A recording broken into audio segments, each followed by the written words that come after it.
So yan, buti na lang hindi pa umulan kasi parang uulan. So nakauwi na ako galing sa aking maagang lakad kaninang umaga. And yeah, it's very successful. So once again, hinihintay ko na lang yung official na say. Okay? So maraming salamat sa inyong lahat. And yeah, I will tell you in the right time, malapit na. So ang videong ito, update lang muna no, sa aking buhay.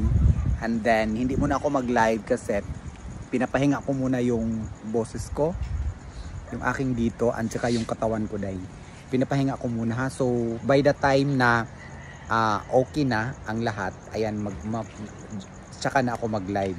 Sa ngayon, i-relax ko muna yung sarili ko. And then pahinga muna ako dito, no? Kasi sobrang as in na ug-ug yung katawan ko kanina sa travel. And then yeah. So Happy New Year! Malapit na yung New Year. So mag-celebrate kami ng New Year. Kami lang ni Mother dito. Kasi si Mother Delina ay uwi sa bukid. And then the rest of the family ay iba din yung celebration nila. Well, anyway, ganun talaga ang buhay dahil. At ako, hindi ako makapunta sa bukid dahil sa kalagayan ko. Okay?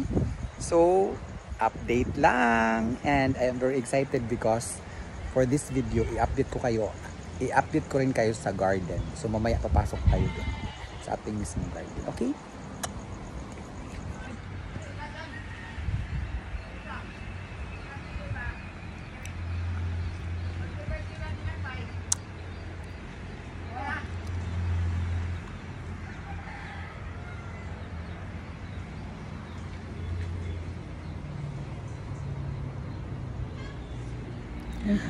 Yes, kakarating ko lang. And mamaya ko na sasabihin kung ano yon. Basta excited ako kasi sa darating na New Year ay tatravel ako. So yung travel na yon, it's mahalagang travel yon kasi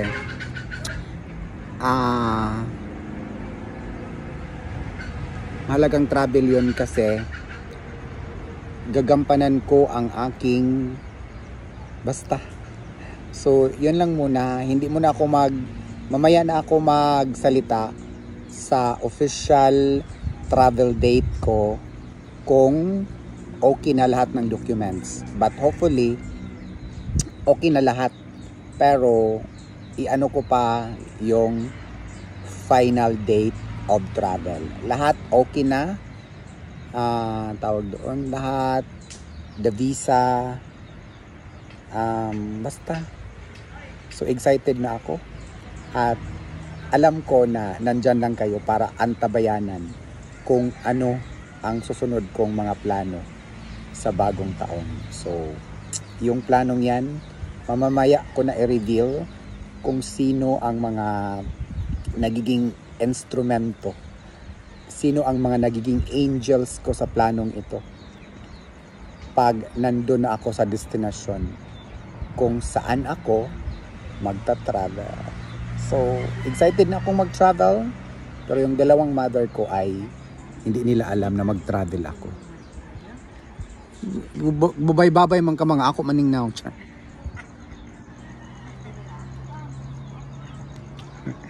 Yung mother ko nagkaway-kaway. Sabi ko na, mukha ko to ma.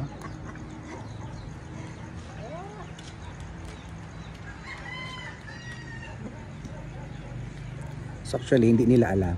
Hindi nila alam na magta-travel ako. Oo, kasi hindi naman marunong silang mag-intindi ng Tagalog, pero hindi lahat.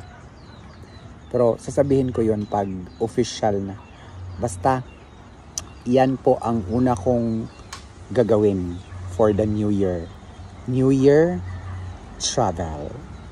Thank you so much everyone. But before that, ayun, relax muna ako dito, no? And i-assess ko muna yung mga tanim ng dalawa kong mother. Ayun, si Mother Dylan.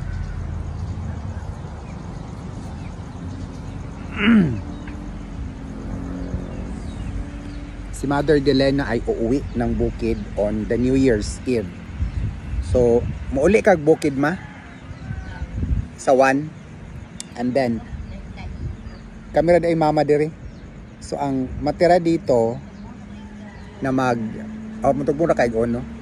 So uwi siya sa bukid sa 31 tapos babalik siya dito sa 1. So kami lang dalawa ni mother dito ang mag New Year kasi gano'n naman talaga eh. Simpleng New Year lang. Ang importante pagsalubong ng New Year masaya at saka yung kalusugan mo healthy. And thank God, my mother is very healthy. Yung father ko, siya lang din doon sa bukid. Si Nunoy Turoy, siya lang din siguro doon. Hindi ko alam, pero sa ngayon, unahin ko muna itong this is one of the most important travel in my whole life. So, alam ko naintindihan nila yon. Kasi sa ngayon ay talagang iniingatan ko muna na magpunta sa bukid dahil sa aking kalusugan. So, naintindihan nila yon, yung mga kapatid ko alam nila.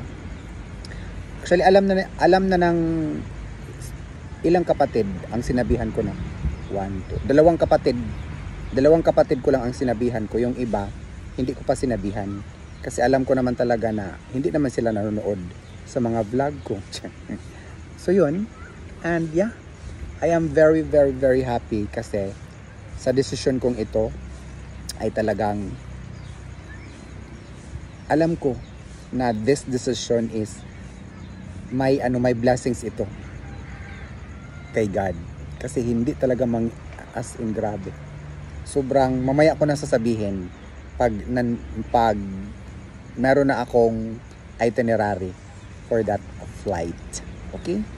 So ayan, sa ngayon ay itutour ko muna kayo sa habang nagpapahinga ako and waiting for my official flight. Itutour ko muna kayo sa gustong-gusto kong garden kasi ang dami na talagang mga gulay na natanim ng aking dalawang mother. And with that, I am very, very, very happy sa kanilang dalawa. Thank you so much sa dalawa kong mother. Yan na po ngayon ang ginagawa kong ulam, yung mga gulay na tinatanim nilang dalawa. So yan na yung inuulam ko dahil kasama ang fish. So let's go.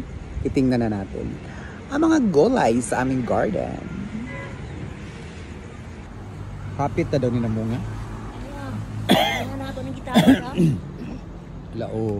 Butangan kay kapiyot naman din. So ayan yung aming gulay.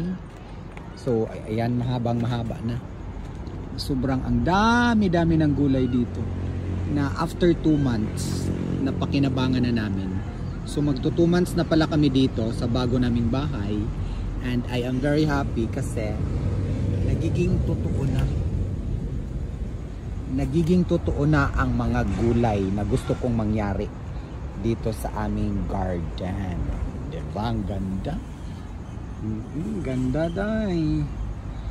Dati walang-wala to. So dyan, tingnan nyo.